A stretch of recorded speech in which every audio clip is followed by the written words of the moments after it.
from London.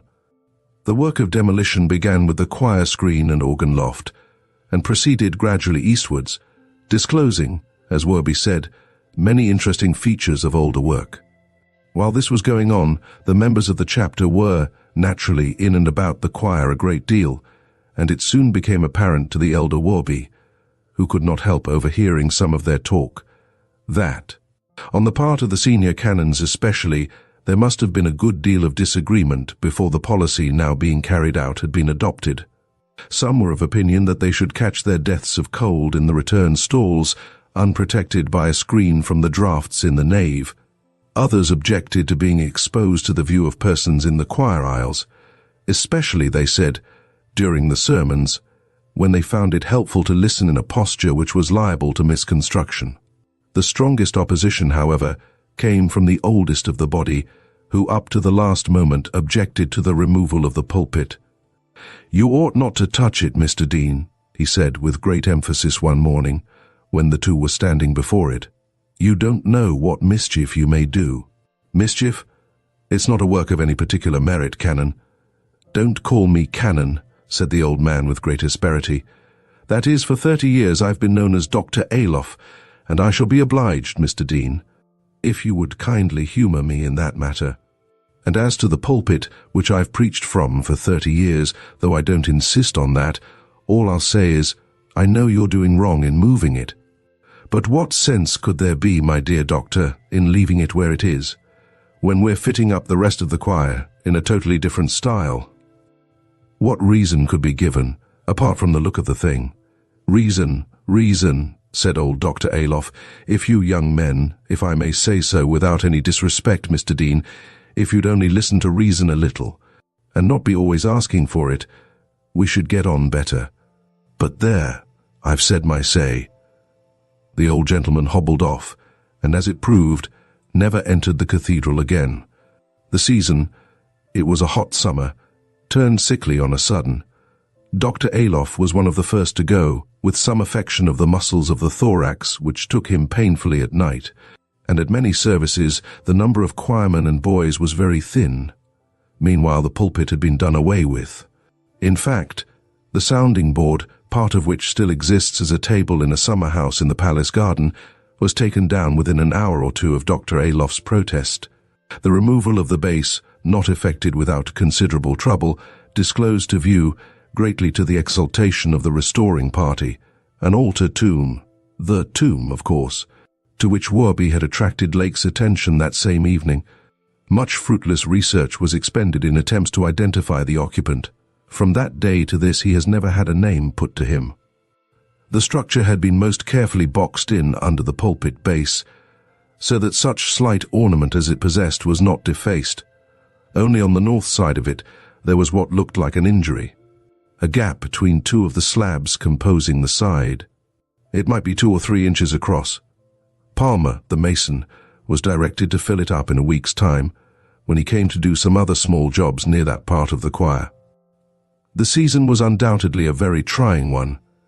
Whether the church was built on a site that had once been a marsh, as was suggested, or for whatever reason, the residents in its immediate neighborhood had, many of them, but little enjoyment of the exquisite sunny days and the calm nights of August and September. To several of the older people, Dr. Alof among others, as we have seen, the summer proved downright fatal, but even among the younger, few escaped either a sojourn in bed for a matter of weeks, or at the least, a brooding sense of oppression accompanied by hateful nightmares. Gradually there formulated itself a suspicion, which grew into a conviction, that the alterations in the cathedral had something to say in the matter. The widow of a former old verger, a pensioner of the chapter of Southminster, was visited by dreams, which she retailed to her friends, of a shape that slipped out of the little door of the south transept as the dark fell in, and flitted, taking a fresh direction every night, about the close, disappearing for a while in house after house, and finally emerging again when the night sky was paling. She could see nothing of it, she said, but that it was a moving form. Only she had an impression that when it returned to the church, as it seemed to do in the end of the dream, it turned its head. and then she could not tell why, but she thought it had red eyes. Werby remembered hearing the old lady tell this dream at a tea party in the house of the chapter clerk. Its recurrence might, perhaps, he said, be taken as a symptom of approaching illness. At any rate, before the end of September the old lady was in her grave. The interest excited by the restoration of this great church was not confined to its own county. One day that summer an FSA of some celebrity visited the place.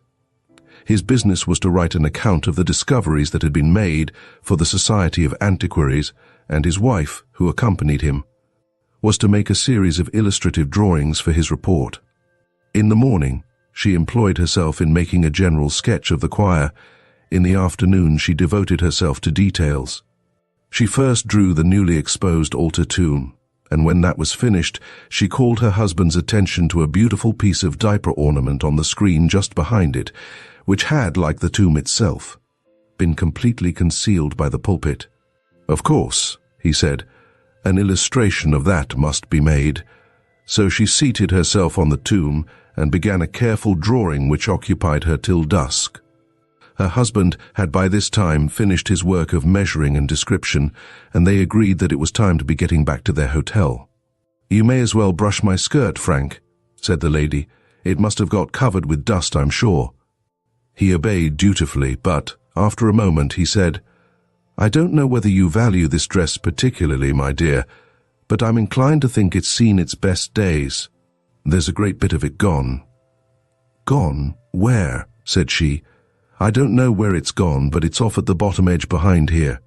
She pulled it hastily into sight, and was horrified to find a jagged tear extending some way into the substance of the stuff, very much, she said, as if a dog had rent it away. The dress was, in any case, hopelessly spoilt, to her great vexation, and though they looked everywhere, the missing piece could not be found. There were many ways, they concluded, in which the injury might have come about, for the choir was full of old bits of woodwork with nails sticking out of them. Finally, they could only suppose that one of these had caused the mischief, and that the workmen, who had been about all day, had carried off the particular piece with the fragment of dress still attached to it. It was about this time, Werby thought, that his little dog began to wear an anxious expression when the hour for it to be put into the shed in the backyard approached, for his mother had ordained that it must not sleep in the house. One evening, he said, when he was just going to pick it up and carry it out, it looked at him like a Christian and waved its, and I was going to say, well, you know, how they do carry on sometimes. And the end of it was I put it under my coat and huddled it upstairs, and I'm afraid I as good as deceived my poor mother on the subject.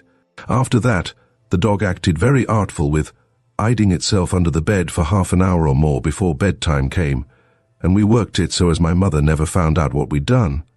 Of course, Werby was glad of its company anyhow, but more particularly when the nuisance that is still remembered in Southminster as the crying set in.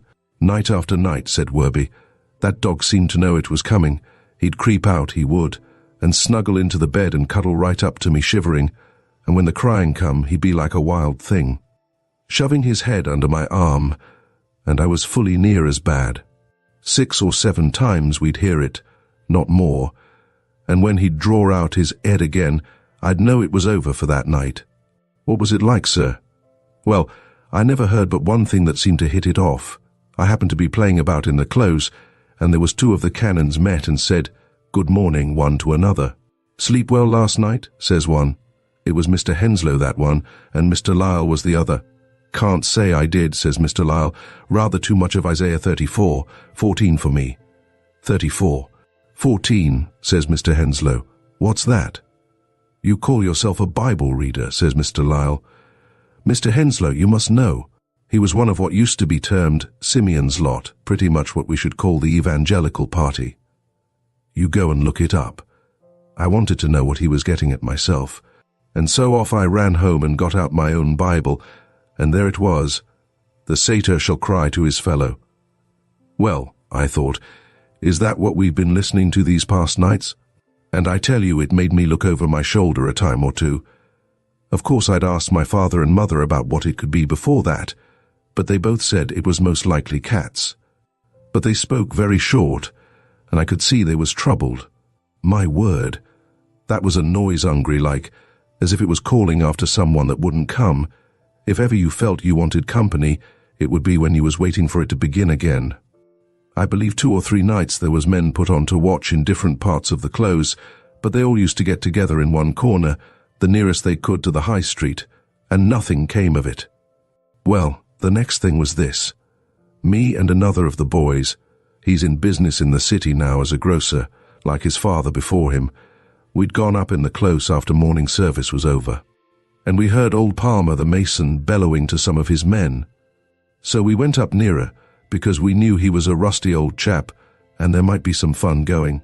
It appears Palmer'd told this man to stop up the crack in that old tomb. Well, there was this man keeping on saying he'd done it the best he could, and there was Palmer carrying on like all possessed about it. Call that making a job of it, he says. If you had your rights, you'd get the sack for this. What do you suppose I pay you your wages for? What do you suppose I'm going to say to the dean and chapter when they come round, as come they may do any time? And see where you've been bungling about covering the old place with mess and plaster and Lord knows what. Well, master, I done the best I could, says the man. I don't know no more than what you do, how it come to fall out this way. I tamped it right in the hole, he says, and now it's fell out, he says. I never see. Fell out, says old Palmer. Why, it's nowhere near the place. Blowed out, you mean? And he picked up a bit of plaster, and so did I, that was laying up against the screen 3 or 4 feet off, and not dry yet. And old Palmer, he looked at it curious-like, and then he turned round on me and he says, Now then, you boys, have you been up to some of your games here? No, I says, I haven't. Mr. Palmer, there's none of us been about here till just this minute. And while I was talking, the other boy, Evans, he got looking in through the crack, and I heard him draw in his breath. And he came away sharp and up to us, and says he, I believe there's something in there. I saw something shiny. What? I dare say, says old Palmer. Well, I ain't got time to stop about there. You, William, you go off and get some more stuff, and make a job of it this time. If not, there'll be trouble in my yard, he says. So the man he went off, and Palmer too, and us boys stopped behind, and I says to Evans, Did you really see anything in there? Yes, he says, I did indeed. So then I says, Let's shove something in and stir it up. And we tried several of the bits of wood that was laying about, but they were all too big. Then Evans, he had a sheet of music he brought with him, an anthem or a service, I forget which it was now, and he rolled it up small and shoved it in the crack. 2 or 3 times he did it, and nothing happened. Give it me, boy, I said, and I had a try. No, nothing happened. Then I don't know why I thought of it, I'm sure. But I stooped down just opposite the crack and put my 2 fingers in my mouth and whistled, you know the way. And at that I seemed to think I heard something stirring, and I says to Evans, Come away. I says, I don't like this. Oh, rot, he says, Give me that roll. And he took it and shoved it in, and I don't think ever I see anyone go so pale as he did. I say, Warby, he says, It's caught, or else someone's got hold of it. Pull it out or leave it, I says. Come and let's get off. So he gave a good pull, and it came away. Leastways, most of it did, but the end was gone. Torn off it was, and Evans looked at it for a second, and then he gave a sort of a croak and let it drop, and we both made off out of there as quick as ever we could. When we got outside, Evans says to me, Did you see the end of that paper? No, I says, only it was torn. Yes, it was, he says, but it was wet too, and black. Well, partly because of the fright we had, and partly because that music was wanted in a day or 2, and we knew there'd be a set out about it with the organist. We didn't say nothing to anyone else. And I suppose the workmen, they swept up the bit that was left along with the rest of the rubbish. But Evans, if you were to ask him this very day about it, he'd stick to it. He saw that paper wet and black at the end where it was torn. After that, the boys gave the choir a wide berth, so that Werby was not sure what was the result of the mason's renewed mending of the tomb. Only he made out from fragments of conversation dropped by the workmen passing through the choir that some difficulty had been met with, and that the governor, Mr. Palmer to wit, had tried his own hand at the job. A little later, he happened to see Mr. Palmer himself knocking at the door of the deanery and being admitted by the butler. A day or so after that, he gathered from a remark his father let fall at breakfast that something a little out of the common was to be done in the cathedral after morning service on the morrow. "And I'd just as soon it was today," his father added. "I don't see the use of running risks." "Father," I says, "what are you going to do in the cathedral tomorrow?" And he turned on me as savage as I ever see him. He was a wonderful, good-tempered man as a general thing, my poor father was. "My lad," he says, "I'll trouble you not to go picking up your elders and betters talk. It's not manners, and it's not straight. What I'm going to do or not going to do in the cathedral tomorrow is none of your business. And if I catch sight of you hanging about the place tomorrow after your work's done, I'll send you home with a flea in your ear. Now you mind that." Of course I said I was very sorry and that, and equally of course I went off and laid my plans with Evans. We knew there was a stair up in the corner of the transept which you can get up to the triforium, and in them days the door to it was pretty well always open. And even if it wasn't, we knew the key usually laid under a bit of matting hard by. So we made up our minds we'd be putting away music and that next morning while the rest of the boys was clearing off, and then slip up the stairs and watch from the triforium if there was any signs of work going on. Well, that same night I dropped off asleep as sound as a boy does, and all of a sudden the dog woke me up, coming into the bed, and thought now we're going to get it sharp, for he seemed more frightened than usual. After about 5 minutes, sure enough, came this cry. I can't give you no idea what it was like, and so near too, nearer than I'd heard it yet. And a funny thing, Mr. Lake, you know what a place this close is for an echo, and particular if you stand this side of it. Well, this cry never made no sign of an echo at all. But, as I said, it was dreadful near this night, and on the top of the start I got with hearing it. I got another fright, for I heard something rustling outside in the passage. Now, to be sure, I thought I was done, but I noticed the dog seemed to perk up a bit, and next there was someone whispered outside the door, and I very near laughed out loud. For I knew it was my father and mother that had got out of bed with the noise. "Whatever is it?" says my mother. "Hush, I don't know," says my father, excited like. "Don't disturb the boy." I hope he didn't hear nothing. So, me knowing they were just outside, it made me bolder, and I slipped out of bed across to my little window, giving on the close, but the dog he bored right down to the bottom of the bed, and I looked out. First go off, I couldn't see anything. Then right down in the shadow under a buttress, I made out what I shall always say was 2 spots of red. A dull red it was, nothing like a lamp or a fire, but just so as you could pick 'em out of the black shadow. I hadn't but just sighted 'em when it seemed we wasn't the only people that had been disturbed, because I see a window in a house on the left-hand side become lighted up, and the light moving. I just turned my head to make sure of it, and then looked back into the shadow for those 2 red things, and they were gone, and for all I peered about and stared, there was not a sign more of them. Then come my last fright that night. Something come against my bare leg, but that was all right. That was my little dog had come out of bed, and prancing about, making a great to-do, only holding his tongue. And me seeing he was quite in spirits again, I took him back to bed and we slept the night out. Next morning I made out to tell my mother I'd had the dog in my room, and I was surprised, after all she'd said about it before, how quiet she took it. "Did you?" she says. "Well, by good rights you ought to go without your breakfast for doing such a thing behind my back, but I don't know as there's any great harm done, only another time you ask my permission, do you hear?" A bit after that I said something to my father about having heard the cats again. He says, and he looked over at my poor mother, and she coughed, and he says, "Oh, yes, cats. I believe I heard 'em myself." That was a funny morning altogether. Nothing seemed to go right.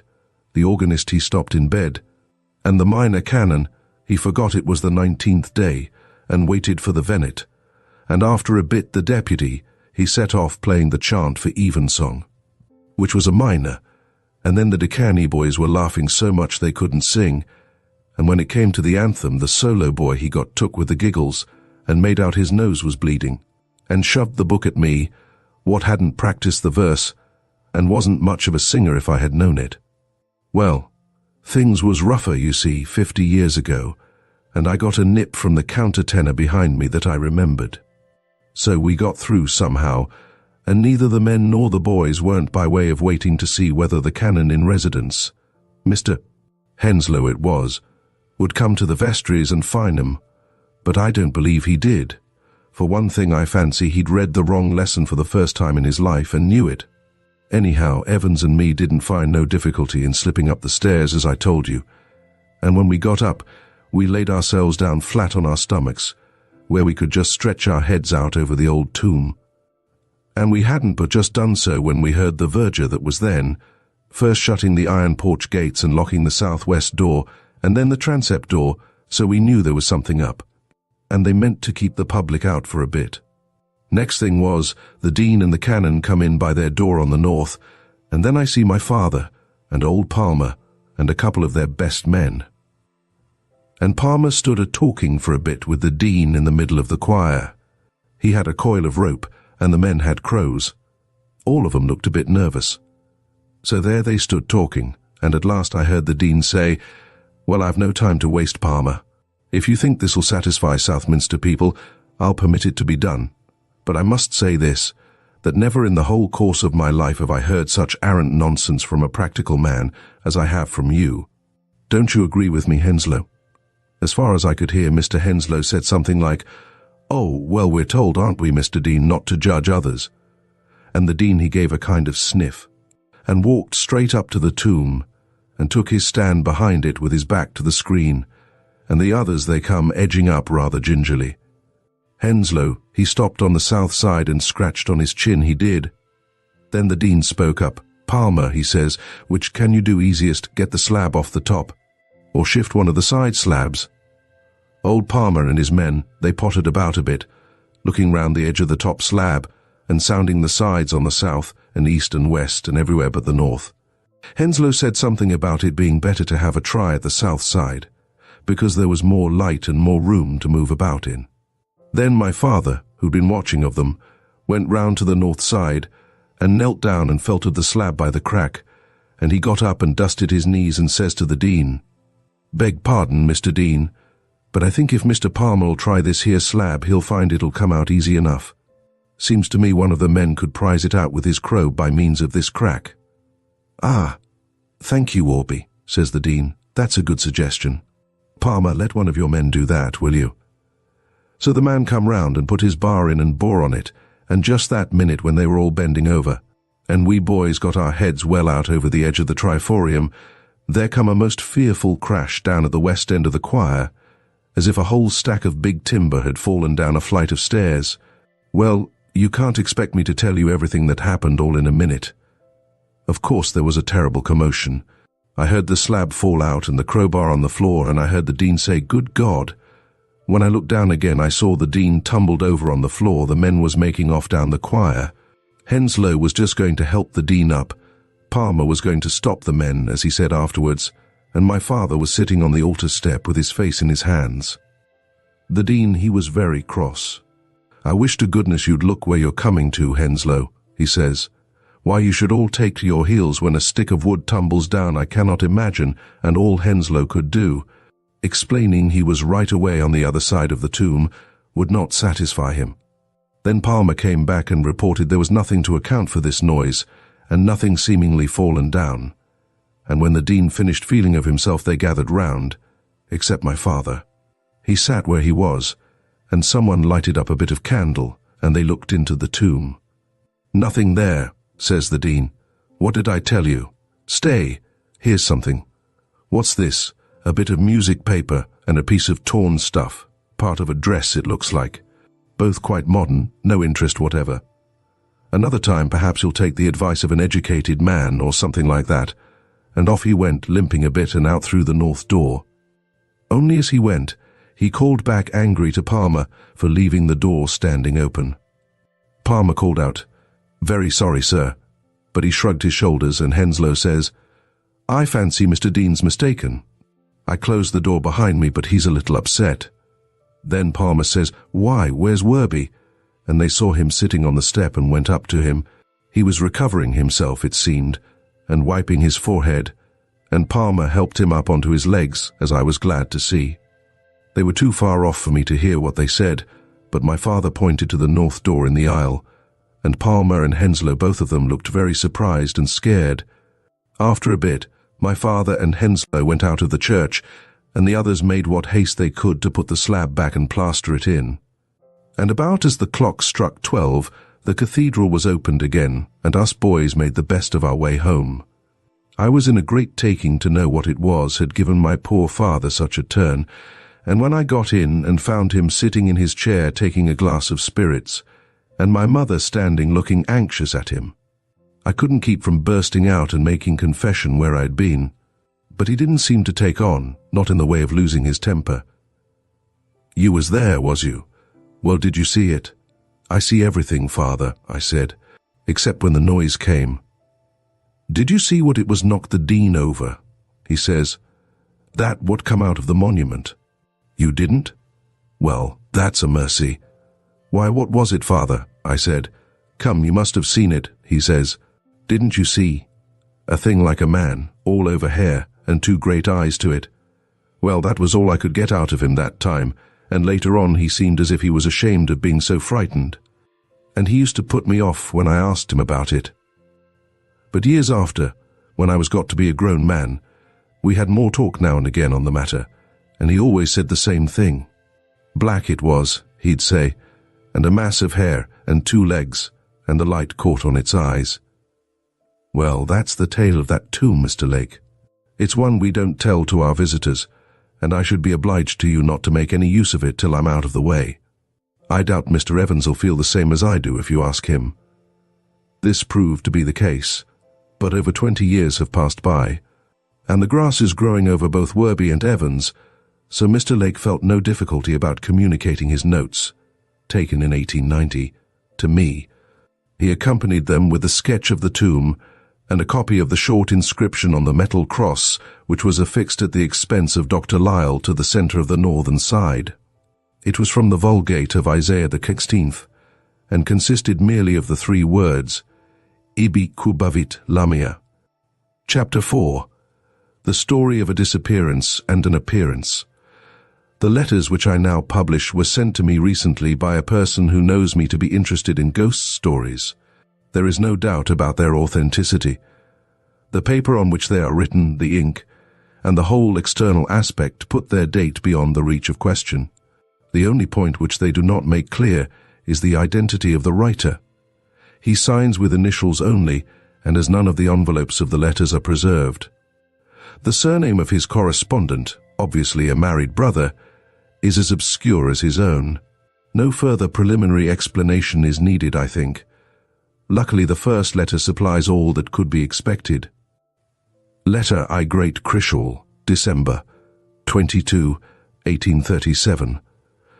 My dear Robert, it is with great regret for the enjoyment I am losing, and for a reason which you will deplore equally with myself, that I write to inform you that I am unable to join your circle for this Christmas. But you will agree with me that it is unavoidable when I say that I have within these few hours received a letter from Mrs. Hunt at B, to the effect that our Uncle Henry has suddenly and mysteriously disappeared, and begging me to go down there immediately and join the search that is being made for him. Little as I or you either, I think, have ever seen of Uncle, I naturally feel that this is not a request that can be regarded lightly, and accordingly I propose to go to B by this afternoon's mail, reaching it late in the evening. I shall not go to the rectory, but put up at the King's Head, and to which you may address letters. I enclose a small draft, which you will please make use of for the benefit of the young people. I shall write you daily, supposing me to be detained more than a single day what goes on, and you may be sure, should the business be cleared up in time to permit of my coming to the manor after all, I shall present myself. I have but a few minutes at disposal.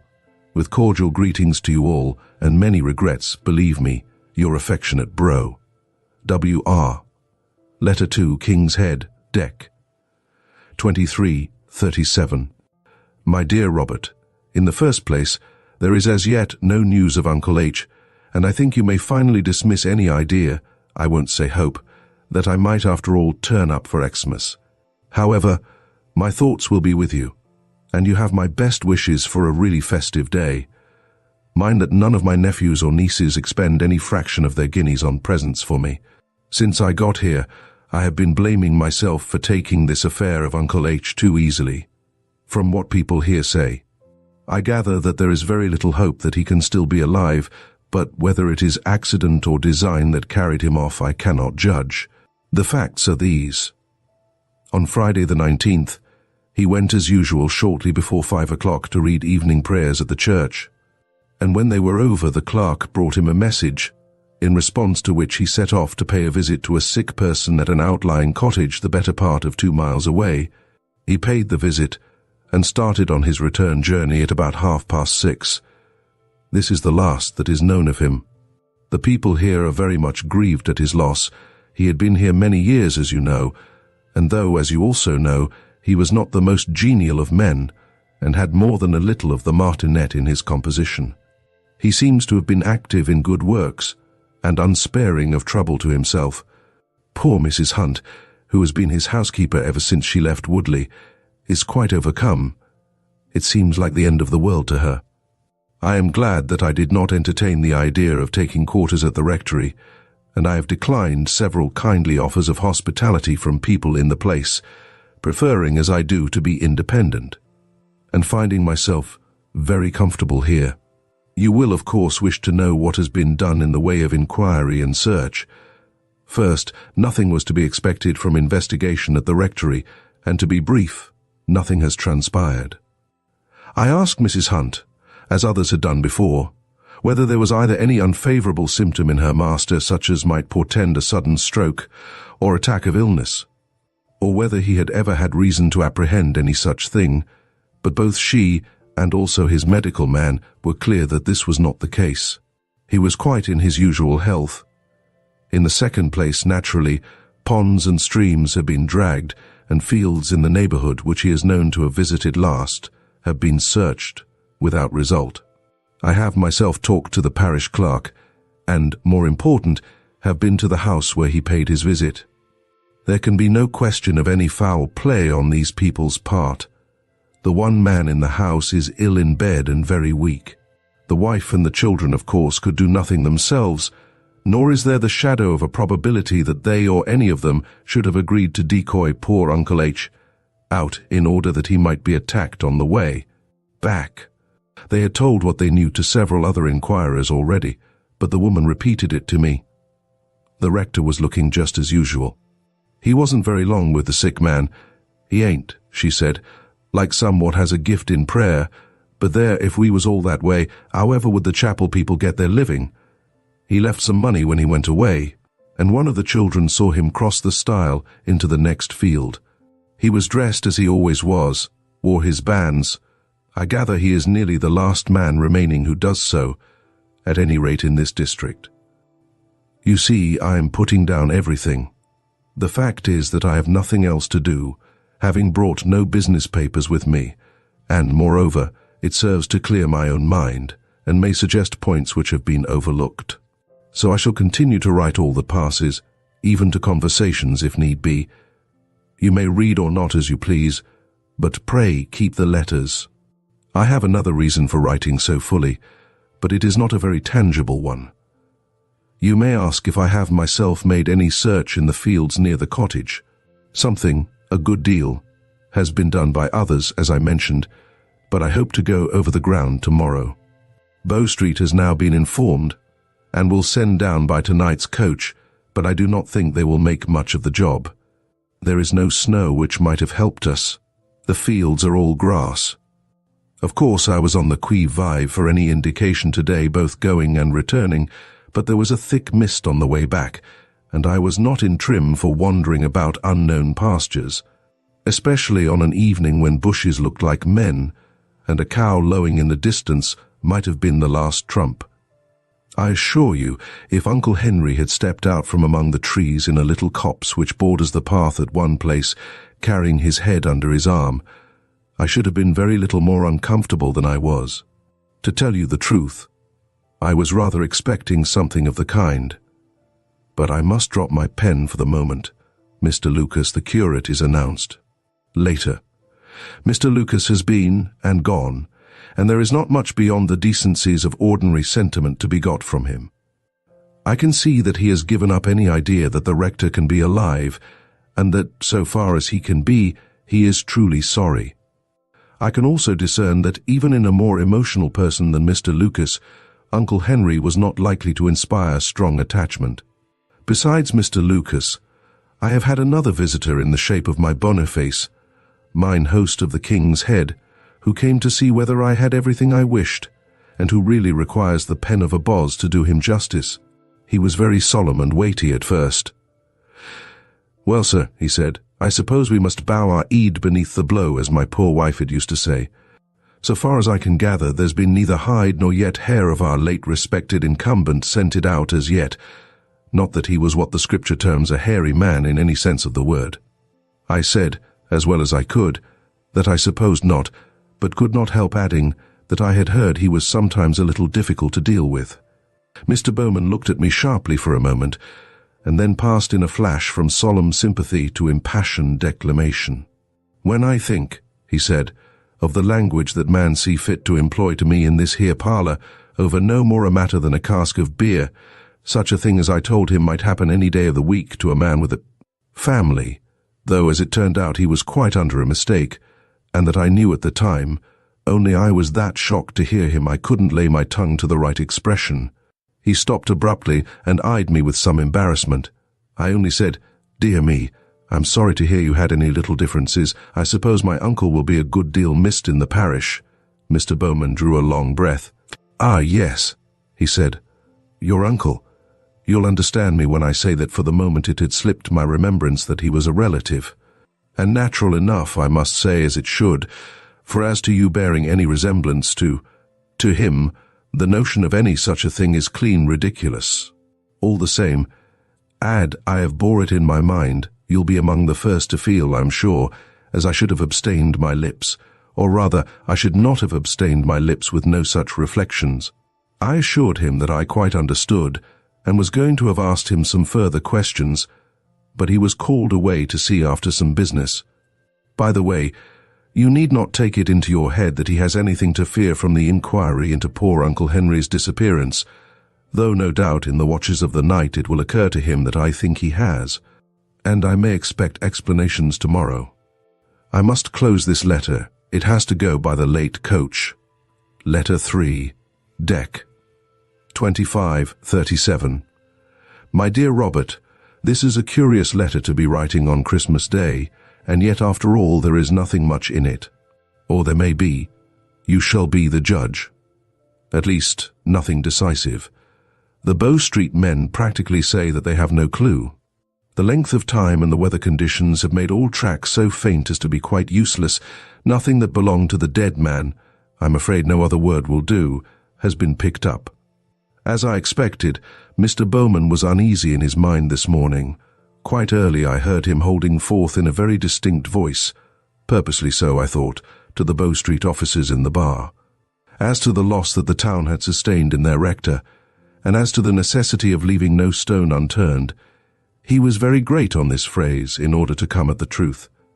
I suspect him of being an orator of repute at convivial meetings. When I was at breakfast he came to wait on me, and took an opportunity when handing a muffin to say in a low tone, "I hope, sir, you recognize as my feelings towards your relative is not actuated by any taint of what you may call malignity. You can leave the room, Eliza. I will see the gentleman, as all he requires with my own hands. I ask your pardon. Sir, but you must be well aware, a man is not always master of himself, and when that man has been hurt in his mind by the application of expressions, which I will go so far as to say, had not ought to have been made use of." His voice was rising all this time, and his face growing redder. "No, sir, and ere, if you will permit of it, I should like to explain to you in a very few words the exact state of the bone of contention. This cask, I might more truly call it a firkin, of beer." I felt it was time to interpose, and said that I did not see that it would help us very much to go into that matter in detail. Mr. Bowman acquiesced and resumed more calmly. "Well, sir, I bow to your ruling, and as you say, be that here or be it there, it don't contribute a great deal, perhaps, to the present question. All I wish you to understand is that I am prepared, as you are yourself, to lend every hand to the business we have afore us. And, as I took the opportunity to say as much to the officers not 3/4 of an hour ago, to leave no stone unturned, as may throw even a spark of light on this painful matter. In fact, Mr. Bowman did accompany us on our exploration, but though I am sure his genuine wish was to be helpful, I am afraid he did not contribute to the serious side of it.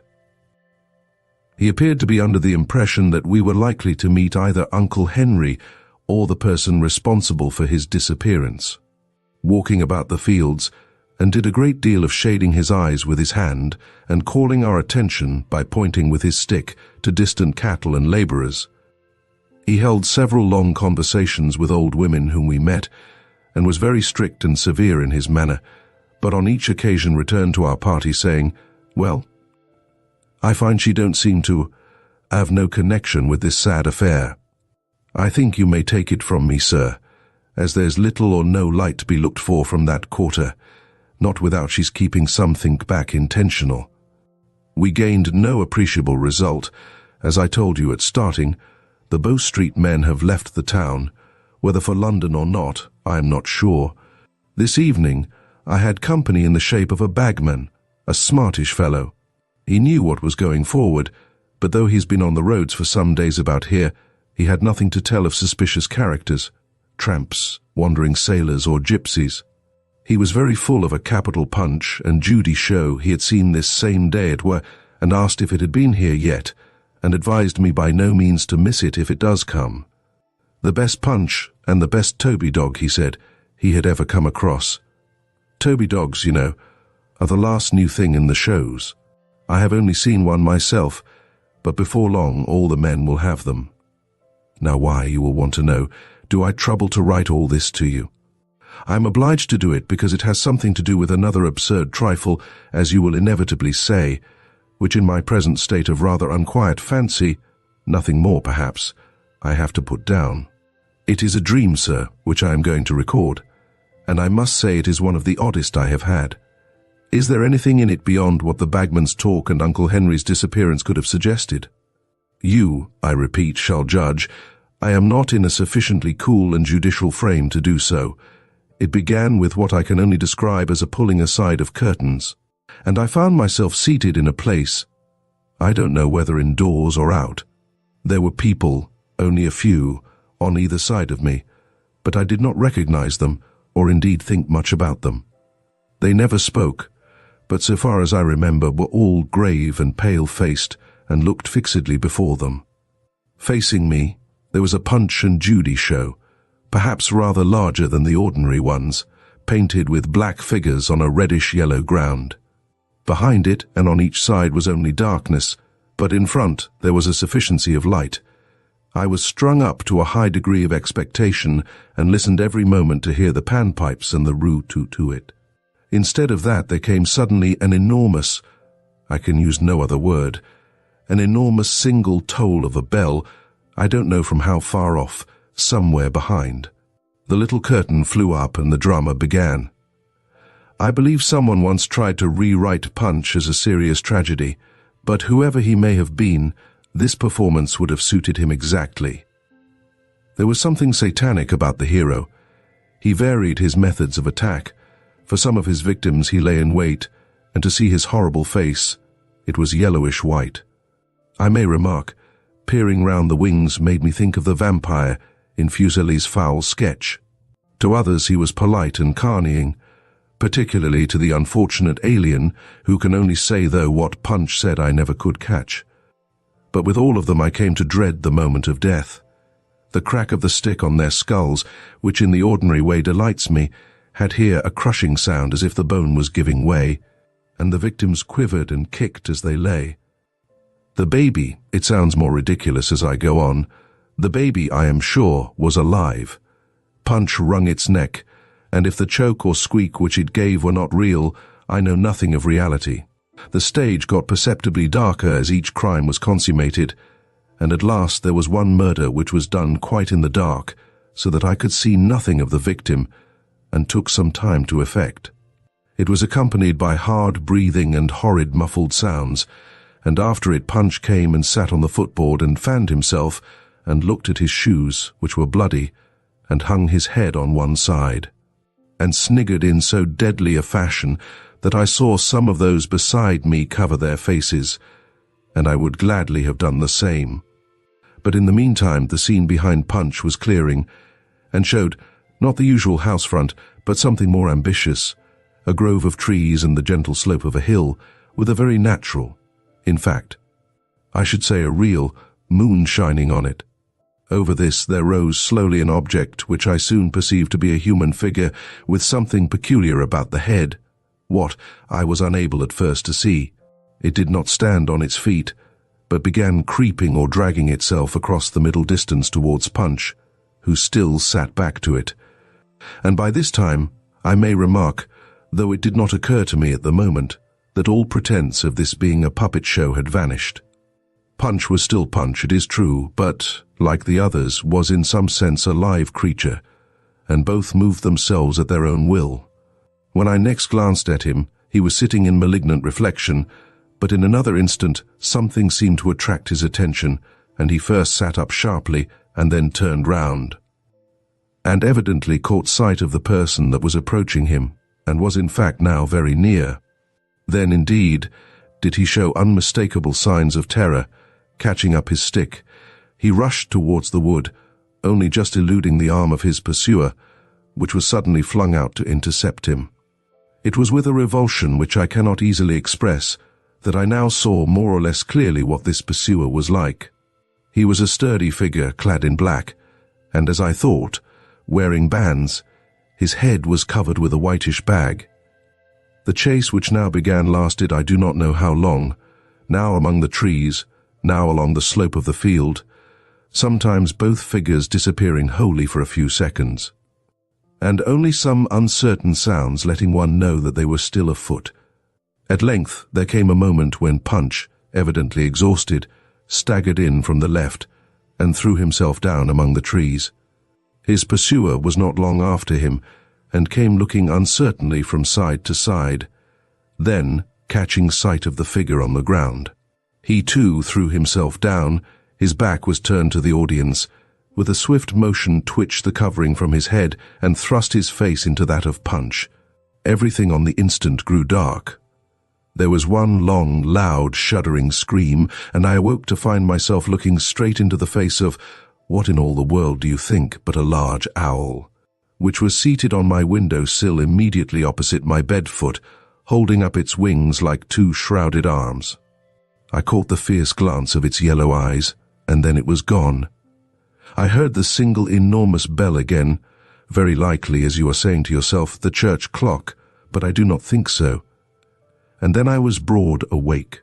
All this, I may say, happened within the last half hour. There was no probability of my getting to sleep again, so I got up, put on clothes enough to keep me warm, and am writing this rigmarole in the first hours of Christmas Day. Have I left out anything? Yes, there was no Toby dog, and the names over the front of the Punch and Judy booth were Kidman and Gallop, which was certainly not what the bagman told me to look out for. By this time, I feel a little more as if I could sleep, so this shall be sealed and wafered. Letter 4. Deck. 2637. My dear Robert, all is over. The body has been found. I do not make excuses for not having sent off my news by last night's mail, for the simple reason that I was incapable of putting pen to paper. The events that attended the discovery bewildered me so completely that I needed what I could get of a night's rest to enable me to face the situation at all. Now, I can give you my journal of the day, certainly the strangest Christmas day that ever I spent or am likely to spend. The first incident was not very serious. Mr. Bowman had, I think, been keeping Christmas Eve, and was a little inclined to be captious. At least, he was not on foot very early, and to judge from what I could hear, neither men or maids could do anything to please him. The latter were certainly reduced to tears, nor am I sure that Mr. Bowman succeeded in preserving a manly composure. At any rate, when I came downstairs, it was in a broken voice that he wished me the compliments of the season, and a little later on, when he paid his visit of ceremony at breakfast, he was far from cheerful, even Byronic, I might almost say, in his outlook on life. "I don't know," he said, "if you think with me, sir, but every Christmas as comes round the world seems a hollerer thing to me. Why, take an example now from what lays under my own eye. There's my servant Eliza, been with me now for going on 15 years. I thought I could have placed my confidence in Eliza, and yet this very morning, Christmas morning too, of all the blessed days in the year, with the bells a-ringing and all like that, I say, this very morning. Had it not have been for Providence watching over us all, that girl would have put, indeed I may go so far to say, put the cheese on your breakfast table." He saw I was about to speak, and waved his hand at me. "It's all very well for you to say, 'Yes, Mr. Bowman, but you took away the cheese and locked it up in the cupboard,' which I did, and have the key here, or if not the actual key, one very much about the same size." "That's true enough, sir, but what do you think is the effect of that action on me? Why, it's no exaggeration for me to say that the ground is cut from under my feet. And yet when I said as much to Eliza, not nasty, mind you, but just firm, like, what was my return? 'Oh,' she says, 'well,' she says, 'there wasn't no bones broke, I suppose.' Well, sir, it hurt me. That's all I can say. It hurt me, and I don't like to think of it now." There was an ominous pause here, in which I ventured to say something like, "Yes, very trying," and then asked at what hour the church service was to be. 11 o'clock, Mr. Bowman said with a heavy sigh. "Ah, you won't have no such discourse from poor Mr. Lucas as what you would have done from our late rector. Him and me may have had our little differences, and did do, more's the pity." I could see that a powerful effort was needed to keep him off the vexed question of the cask of beer, but he made it. "But I will say this, that a better preacher, nor yet one to stand faster by his rights, or what he considered to be his rights, however, that's not the question now, I, for one, never set under. Some might say, was he a eloquent man? And to that my answer would be, well, there you've a better right perhaps to speak of your own uncle than what I have. Others might ask, did he keep a hold of his congregation? And there again I should reply, that depends. But as I say, yes, Eliza, my girl, I'm coming. 11 o'clock, sir, and you inquire for the King's Head pew. I believe Eliza had been very near the door, and shall consider it in my veil." The next episode was church. I felt Mr. Lucas had a difficult task in doing justice to Christmas sentiments, and also to the feeling of disquiet and regret which, whatever Mr. Bowman might say, was clearly prevalent. I do not think he rose to the occasion. I was uncomfortable. The organ wolved. You know what I mean, the wind died. Twice in the Christmas hymn and the tenor bell. I suppose owing to some negligence on the part of the ringers, kept sounding faintly about once in a minute during the sermon. The clerk sent up a man to see to it, but he seemed unable to do much. I was glad when it was over. There was an odd incident too before the service. I went in rather early, and came upon two men carrying the parish bier back to its place under the tower. From what I overheard them saying, it appeared that it had been put out by mistake, by someone who was not there. I also saw the clerk busy folding up a moth-eaten velvet pall, not a sight for Christmas Day. I dined soon after this, and then, feeling disinclined to go out, took my seat by the fire in the parlour, with the last number of Pickwick, which I had been saving up for some days. I thought I could be sure of keeping awake over this, but I turned out as bad as our friend Smith. I suppose it was 2:30 when I was roused by a piercing whistle and laughing and talking voices outside in the market-place. It was a Punch and Judy. I had no doubt the one that my bagman had seen at Wee. I was half delighted, half not, the latter because my unpleasant dream came back to me so vividly. But anyhow, I determined to see it through, and I sent Eliza out with a crown piece to the performers and a request that they would face my window if they could manage it. The show was a very smart new one. The names of the proprietors, I need hardly tell you, were Italian Forester and Calpighi. The Toby dog was there, as I had been led to expect. All beat turned out, but did not obstruct my view, for I was at the large first-floor window and not 10 yards away. The play began on the stroke of 2:45 by the church clock. Certainly it was very good, and I was soon relieved to find that the disgust my dream had given me for Punch's onslaughts on his ill-starred visitors was only transient. I laughed at the demise of the turncock, the foreigner, the beadle, and even the baby. The only drawback was the Toby dog's developing a tendency to howl in the wrong place. Something had occurred, I suppose, to upset him, and something considerable, for I forget exactly at what point he gave a most lamentable cry, leapt off the footboard, and shot away across the marketplace and down a side street. There was a stage wait, but only a brief one. I suppose the men decided that it was no good going after him, and that he was likely to turn up again at night. We went on. Punch dealt faithfully with Judy, and in fact with all comers, and then came the moment when the gallows was erected and the great scene with Mr. Ketch was to be enacted. It was now that something happened of which I can certainly not yet see the import fully. You have witnessed an execution and know what the criminal's head looks like with the cap on. If you are like me, you never wish to think of it again, and I do not willingly remind you of it. It was just such a head as that I, from my somewhat higher post, saw in the inside of the showbox, but at first the audience did not see it. I expected it to emerge into their view, but instead of that there slowly rose for a few seconds an uncovered face with an expression of terror upon it, of which I have never imagined the like. It seemed as if the man, whoever he was being forcibly lifted, with his arms somehow pinioned or held back, towards the little gibbet on the stage. I could just see the night-capped head behind him. Then there was a cry and a crash. The whole showbox fell over backwards. Kicking legs were seen among the ruins.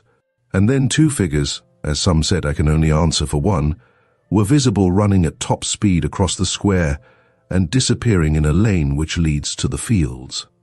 Of course everybody gave chase. I followed, but the pace was killing, and very few were in, literally, at the death.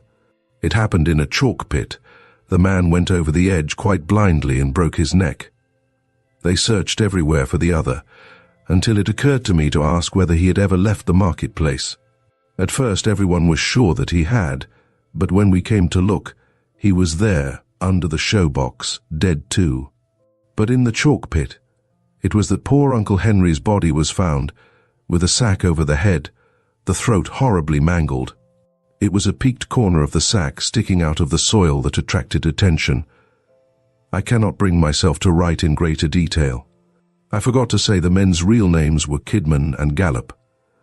I feel sure I have heard them, but no one here seems to know anything about them. I am coming to you as soon as I can after the funeral. I must tell you when we meet what I think of it all. Chapter 5. 2 Doctors. It is a very common thing in my experience to find papers shut up in old books, but one of the rarest things to come across any such that are at all interesting. Still, it does happen, and one should never destroy them unlooked at. Now it was a practice of mine before the war occasionally to buy old ledgers of which the paper was good, and which possessed a good many blank leaves, and to extract these and use them for my own notes and writings. One such I purchased for a small sum in 1911. It was tightly clasped, and its boards were warped by having for years been obliged to embrace a number of extraneous sheets. 3/4 of this inserted matter had lost all vestige of importance for any living human being. One bundle had not. That it belonged to a lawyer is certain, for it is endorsed, "The strangest case I have yet met," and bears initials and an address in Gray's Inn. It is only materials for a case, and consists of statements by possible witnesses. The man who would have been the defendant or prisoner seems never to have appeared. The dossier is not complete, but such as it is, it furnishes a riddle in which the supernatural appears to play a part. You must see what you can make of it. The following is the setting and the tale as I elicit it. Dr. Abel was walking in his garden one afternoon, waiting for his horse to be brought round, that he might set out on his visits for the day. As the place was Islington, the month June, and the year 1718, we conceive the surroundings as being countrified and pleasant. To him entered his confidential servant, Luke Jennett, who had been with him 20 years. I said I wished to speak to him, and what I had to say might take some quarter of an hour. He accordingly bade me go into his study, which was a room opening on the terrace path where he was walking, and came in himself and sat down. I told him that, much against my will, I must look out for another place. He inquired what was my reason, in consideration I had been so long with him. I said if he would excuse me, he would do me a great kindness, because, this appears to have been common form even in 1718, I was one that always liked to have everything pleasant about me.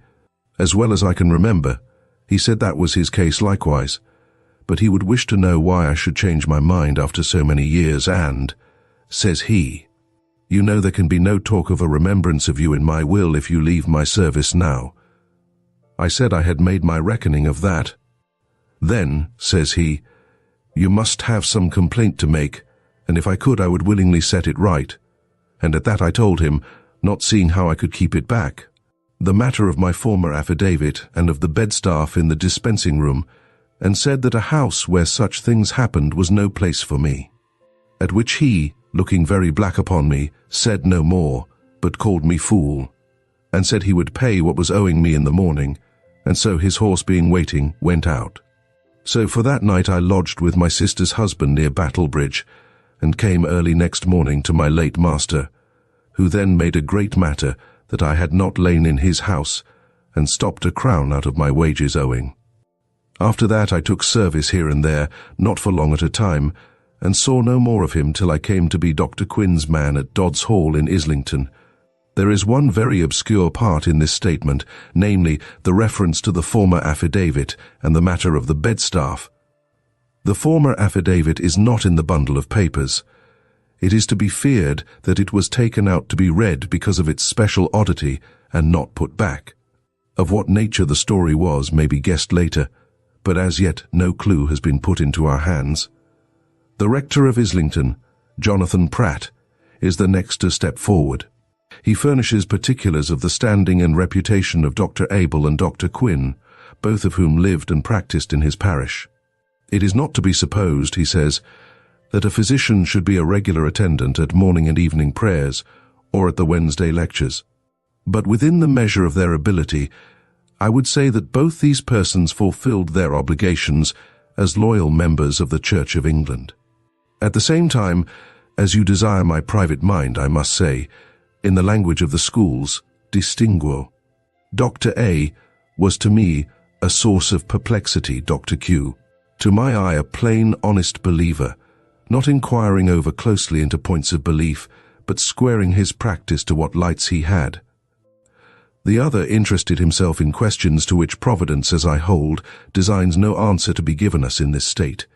He would ask me, for example, what place I believed those beings now to hold in the scheme of creation, which by some are thought neither to have stood fast when the rebel angels fell, nor to have joined with them to the full pitch of their transgression. As was suitable, my first answer to him was a question, what warrant he had for supposing any such beings to exist? For that there was none in Scripture, I took it he was aware.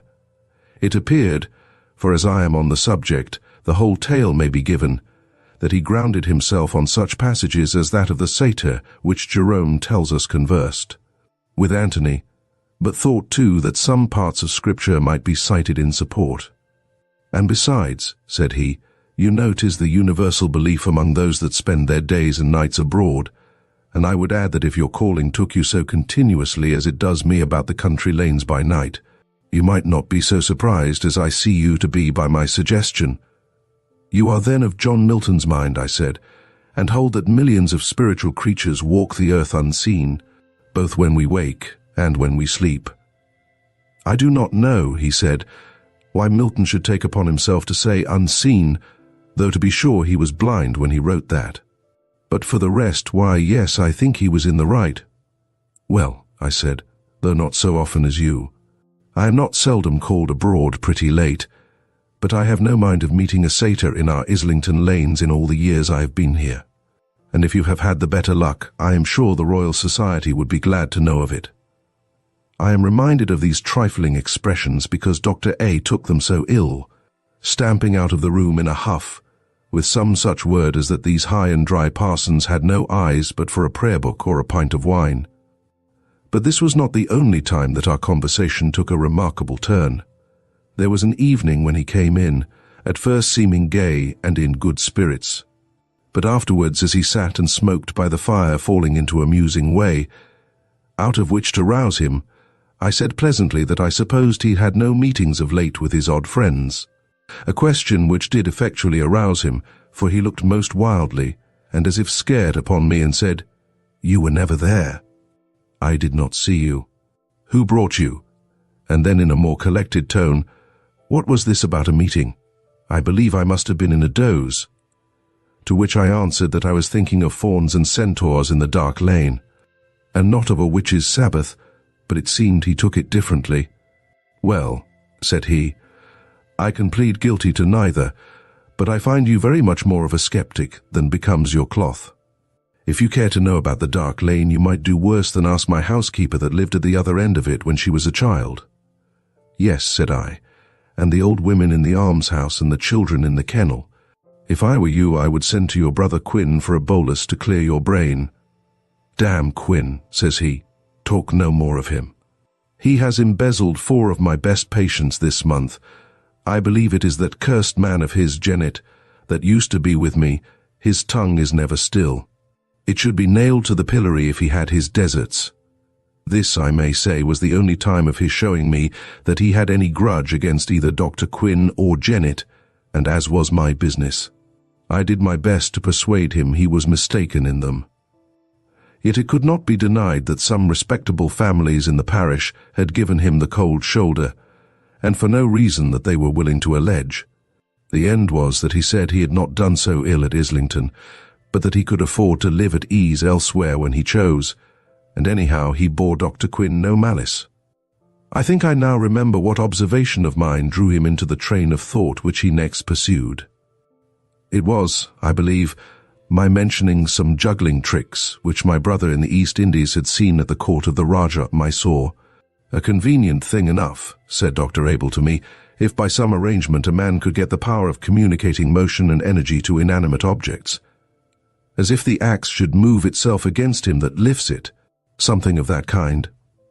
Well, I don't know that that was in my mind so much, but if you could summon such a volume from your shelf, or even order it to open at the right page."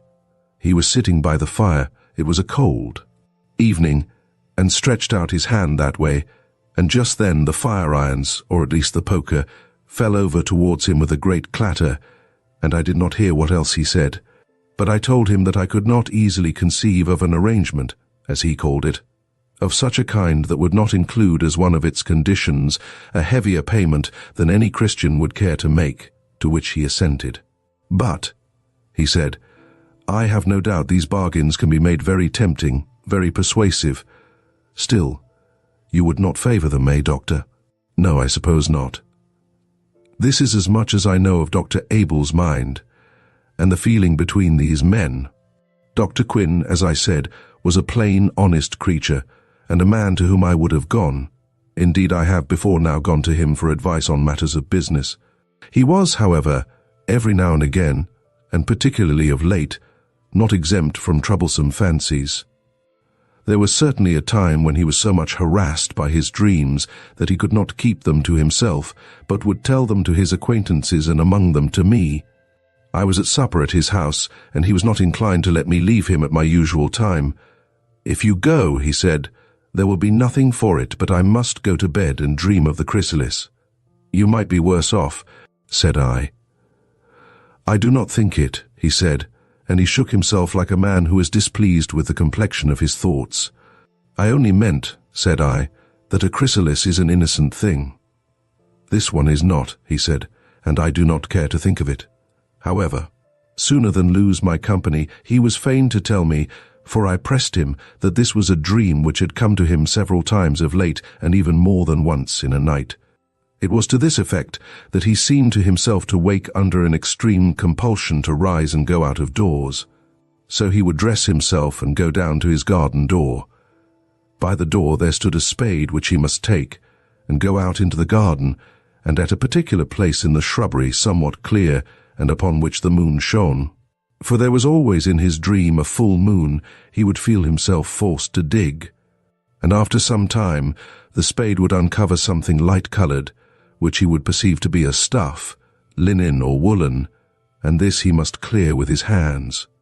It was always the same, of the size of a man, and shaped like the chrysalis of a moth, with the fold showing a promise of an opening at one end. He could not describe how gladly he would have left all at this stage and run to the house, but he must not escape so easily.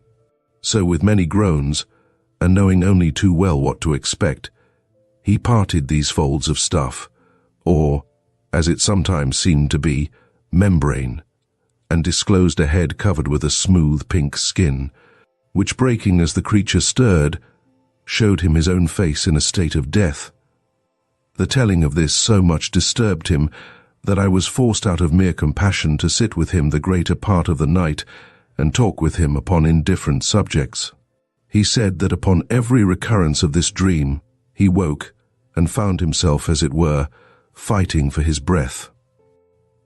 Another extract from Luke Jennett's long continuous statement comes in at this point. I never told tales of my master, Dr. Abel, to anybody in the neighborhood. When I was in another service, I remember to have spoken to my fellow servants about the matter of the bedstaff, but I am sure I never said either I or he were the persons concerned, and it met with so little credit that I was affronted and thought best to keep it to myself. And when I came back to Islington and found Dr. Abel still there, who I was told had left the parish, I was clear that it behoved me to use great discretion, for indeed I was afraid of the man, and it is certain I was no party to spreading any ill report of him. My master, Dr. Quinn, was a very just, honest man, and no maker of mischief.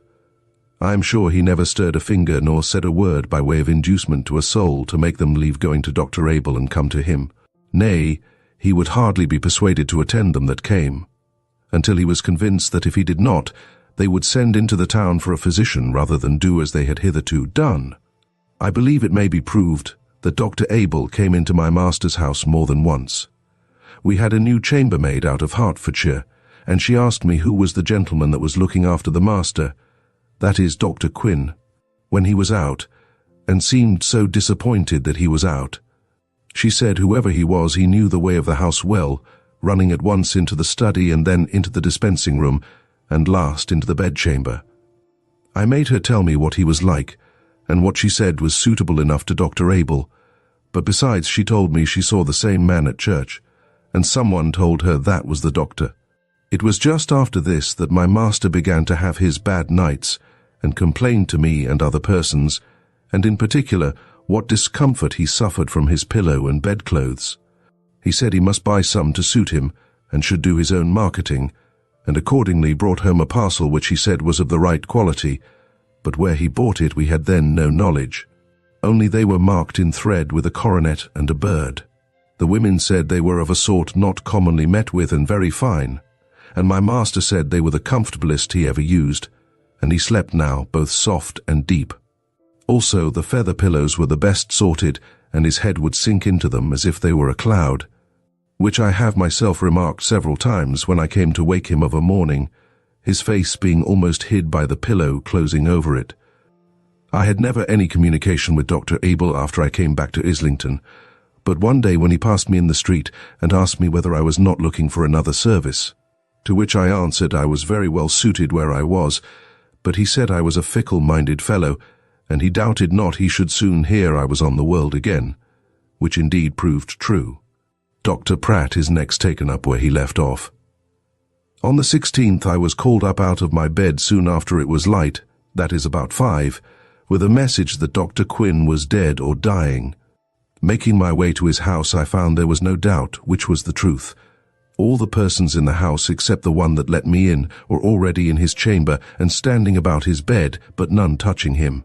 He was stretched in the midst of the bed, on his back, without any disorder, and indeed had the appearance of one ready laid out for burial. His hands, I think, were even crossed on his breast, The only thing not usual was that nothing was to be seen of his face, the two ends of the pillow or bolster appearing to be closed quite over it. These I immediately pulled apart, at the same time rebuking those present, and especially the man, for not at once coming to the assistance of his master. He, however, only looked at me and shook his head, having evidently no more hope than myself that there was anything but a corpse before us.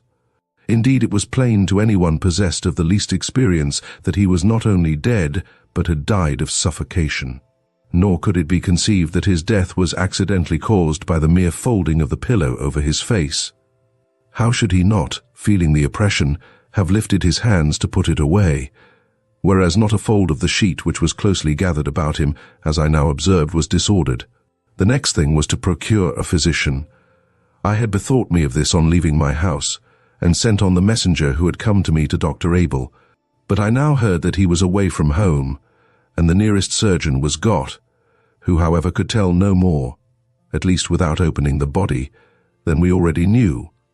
As to any person entering the room with evil purpose, which was the next point to be cleared, it was visible that the bolts of the door were burst from their stanchions, and the stanchions broken away from the door-post by main force, and there was a sufficient body of witness, the smith among them, to testify that this had been done but a few minutes before I came.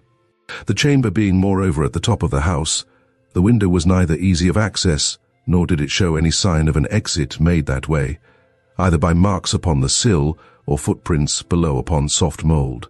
The surgeon's evidence forms, of course, part of the report of the inquest, but since it has nothing but remarks upon the healthy state of the larger organs and the coagulation of blood in various parts of the body, it need not be reproduced.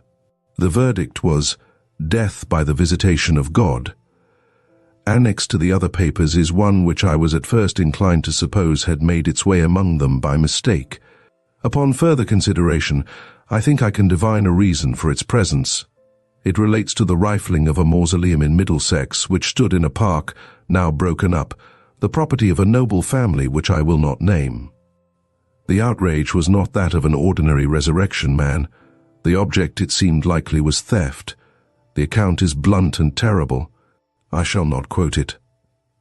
A dealer in the north of London suffered heavy penalties as a receiver of stolen goods in connection with the affair. Thank you for joining us at Storytime Haven for M.R. James's A Thin Ghost and others.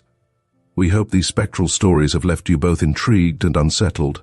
James's talent for creating suspense and evoking the supernatural continues to captivate readers, and we trust his tales have provided you with a thrilling experience. Don't forget to subscribe for more classic ghost stories and literary adventures. Until next time, may your dreams be calm and your nights free from phantoms.